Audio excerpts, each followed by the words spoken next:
sentier fleuri de blanches marguerites. Viens, je veux te conduire à la maison des champs. C'est dans un lieu perdu, plein de sauvages sites, où le pré n'est que fleur, où le bois n'est que champ.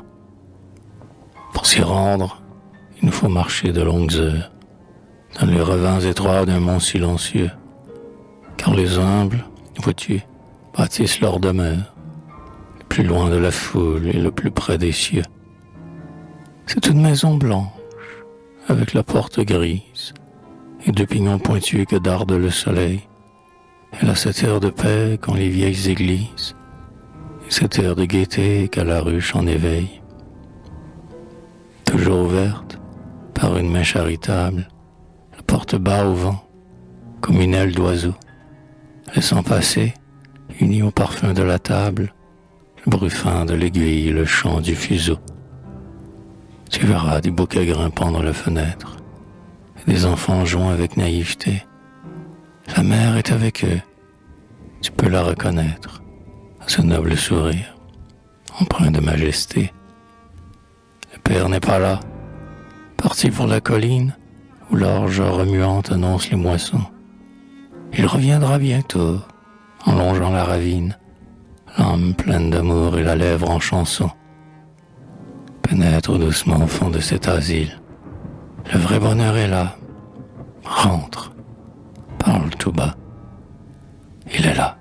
Mais, hélas, s'il fuit ce domicile, ne cherche pas ailleurs. Il n'est pas ici-bas.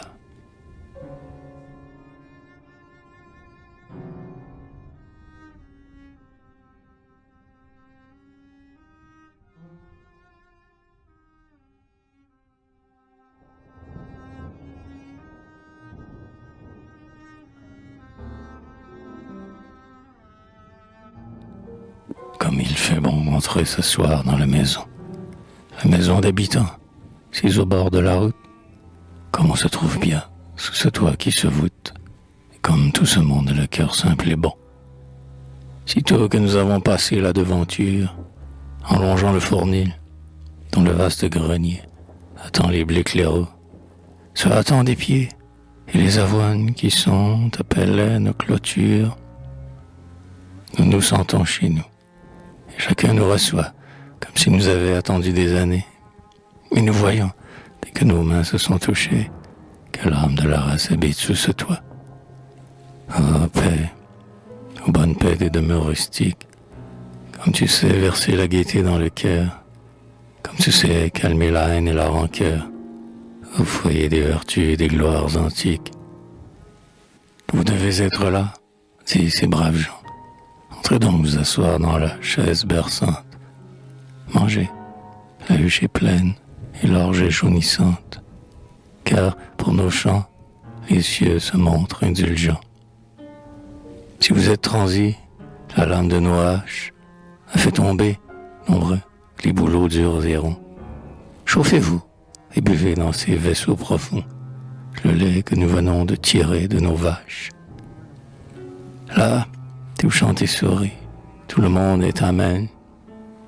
Pour nous servir, chacun s'empresse et se transporte. Et si nous nous levons en regagnant la porte, ils s'écrient tous ensemble. Espérez, à demain. La brunante est venue, la nuit sera noire. Espérez, à demain. Vos effets sont rangés. Pour vous coucher, voici le lit des étrangers. Et si vous avez soif, voici la tasse à boire.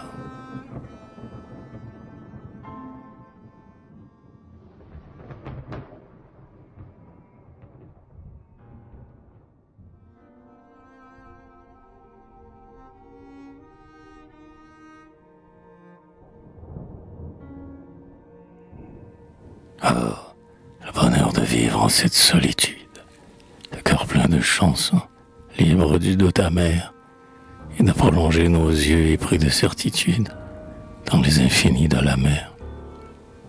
Vivre en cette maison, sur la rive charmante, dans ce fouillis rempli d'un calme souverain, et dont le feu tremblant, la nuit, dans la tourmente, indique la terre aux marins.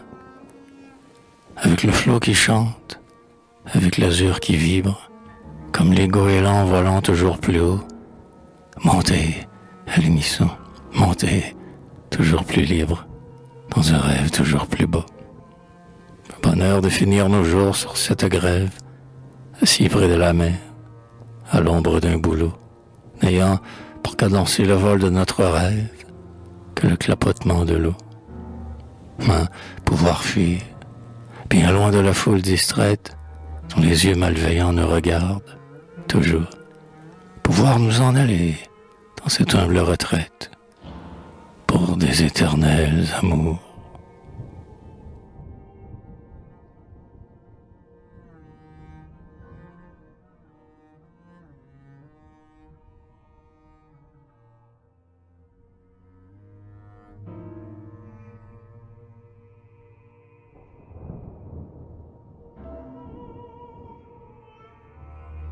Bien mieux que les maisons pignons dentelées des villes où les filles bruyantes et distraites, j'aime ma voix dans un champ, près des blés ondulés, une rustique maisonnette. Basse, peinte de gris, sans richesse et sans art, elle se défend mal du vent et de la pluie, mais ses fenêtres ont un air de bon regard, et sa porte un air qui convie. En été, dès le jour, on la voit s'animer et sourire aussitôt que les vallons se dorent. Puis, à son seuil, on voit, par bandes, remuer les poules grises qui picorent. Quand le soleil joyeux commence à rayonner, les fenêtres s'ouvrant paraissent plus vivantes. Et, dehors, les enfants s'en vont tourbillonner, comme de grandes fleurs mouvantes. Ces gens se couchent tôt et se lèvent matin. L'homme est bon paysan, elle, bonne fermière. Ils sont vaillants. Leur lampe, au reflet incertain, dans l'ombre, apparaît la première. Bien souvent, l'on découvre, auprès du bois tremblant, entre deux peupliers, aux rameaux longs et sombres, sous les feux du midi, le linge net et blanc, qui fait des clartés et des ombres. Oh, qu'il doit être doux, qu'il doit être court, le labeur qui se meut dans cette vigilance, et qu'il doit être bon d'aimer lorsque l'amour s'épanouit dans ce silence.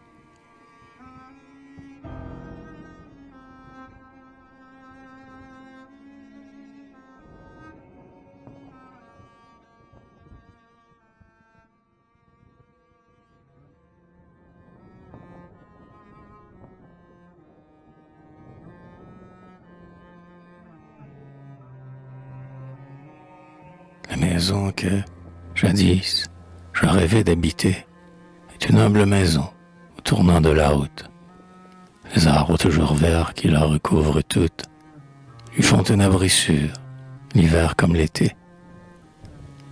Quoiqu'elle soit bâtie au pied d'une colline, elle fait face au fleuve, ce fleuve enchanté, dont la voix est terrible et le cœur tourmenté, et nous y respirons la bonne odeur saline. La senteur de la mer s'y mêle à l'odeur du trèfle qui fleurit dans les plaines voisines, et l'enchevêtrement des grands bois y voisine, avec des rocs garnis d'une riche verdure. Mais près de la maison, on a un étang limpide, dont la source, éclairée aux rayons du soleil, reflète doucement le buisson en éveil, et les oiseaux passeurs mirent le vol rapide. Ah, la chère maison, pleine d'ombrages frais, amie, je la souhaite à ta désespérance, pour mettre de la joie au fond de ta souffrance, pour te reposer des jours durs et mauvais. Comme il était bon d'y vieillir et d'y vivre, tous deux, mon bien-aimé, dans le calme des soirs. Comme il eût été bon d'aller souvent s'asseoir dans l'ombre de ces bois dont la senteur enivre. Mais, hélas, mon beau rêve, à jamais, s'est enfui, et je n'entrevois plus la chère maison verte. Sa porte, sur mes pas, ne s'est jamais ouverte.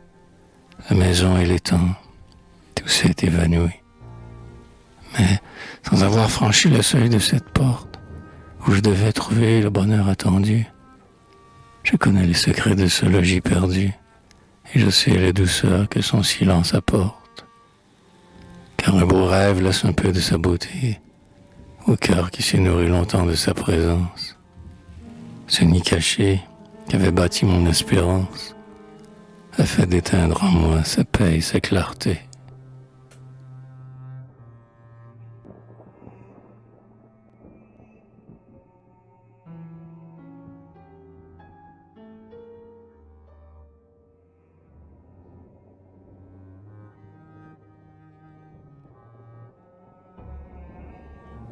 Le jour s'éteint, semant du rouge à l'horizon, et la brune obscurcit l'or de la fenaison. Le faucheur a repris sa faux sur ses épaules et descend la colline où brunissent les saules. Il se hâte, il s'en va vers son humble foyer. Il sourit, car il voit sa lumière briller. Ah, qu'il fait bon après une journée ardue, où la pensée au sein de sa tâche éperdue. Qu'il fait bon s'en aller, le cœur libre et content, vers le toit où l'on sait que quelqu'un nous attend. Il entre, ôte sa veste en disant « Bonsoir, femme, j'ai bien faim, donne-moi le pain que je l'entame. » La chaleur était grande aujourd'hui dans nos champs. M'as-tu vu quand je t'ai crié sur les penchants? Et sur elle, son œil fauve et brûlant s'attache. Des petits doigts d'enfant ravaudent sa moustache. Et cet homme sévère, à la tâche endurcie, se sent pris de tendresse et, soudain, adouci. Car une joie intime et secrète l'enivre. Il revoit sa demeure. Il est heureux de vivre. Heureux de retrouver son épouse fidèle, dont les pas vigilants font comme des bruits d'ailes. Heureux de l'entourer d'amour, comme autrefois, de boire sa parole et de goûter sa voix, et de plonger ses yeux dans l'or de sa prunelle, plus clair que l'aube où brille une flamme éternelle. Oh, combien d'amoureux, un jour, ont fait ce rêve, de vivre obscurément, loin de tout bruit humain, de marcher en silence et de s'aimer sans trêve, les yeux au fond des yeux, et la main dans la main. Combien ont fait ce rêve cher de vivre ensemble, dans quelques nids perdus, sous les arbres épais, près d'un ruisseau qui coule et d'un saule qui tremble, dans un vallon baigné de lumière et de paix. Mais le temps qui détruit et l'heure qui divise ne leur ont pas laissé le bonheur entrevu. Et, comme les errants de la terre promise, leurs mains n'ont pu saisir ce que leurs yeux ont vu. Cependant, il leur eût suffi de peu de choses. Un bois, des sapins verts penchant au bord des eaux, un pré sauvage, un champ, un jardin, quelques roses, les rayons du soleil et le chant des oiseaux. Mais non, ils n'ont pas vu paraître la demeure dans laquelle ils rêvaient de s'aimer ici-bas. Sur terre, nul projet ne dure et ne demeure. Et ce que l'on commence, on ne l'achève pas. Mais il est aux confins de l'espace et de l'heure, des lieux où le Très-Haut nous garde une demeure. Une sainte demeure où nous vivrons toujours, loin des troubles cruels qui dévorent nos jours. Un foyer rayonnant, rempli de la lumière qui brillait sur le monde à l'aurore première. Là, nous ne craindrons plus la misère et le froid, le feu, la faim, la soif, l'ombre pleine d'effroi, les trompeuses amours dont le souvenir blesse, les atteintes du mal, la peur et la faiblesse, l'épreuve qui nous suit, la douleur qui nous mord, la détresse, le deuil, la vieillesse et la mort. Nous ne craindrons plus rien. À cette heure ravie, nous pourrons, ô mortels, nous venger de la vie. Car nos rêves humains étant divinisés, nos lèvres s'uniront pour d'éternels baisers. Et ceux-là qui s'aimaient au temps de leur jeunesse, qui s'enveloppaient de naïve tendresse, Les amants séparés dont l'espoir fut éteint, tous se ressaisiront dans leur amour lointain. Ils diront, viens, cher homme, à mon âme donnée. Ô toi que, de tout temps, le ciel m'a destiné.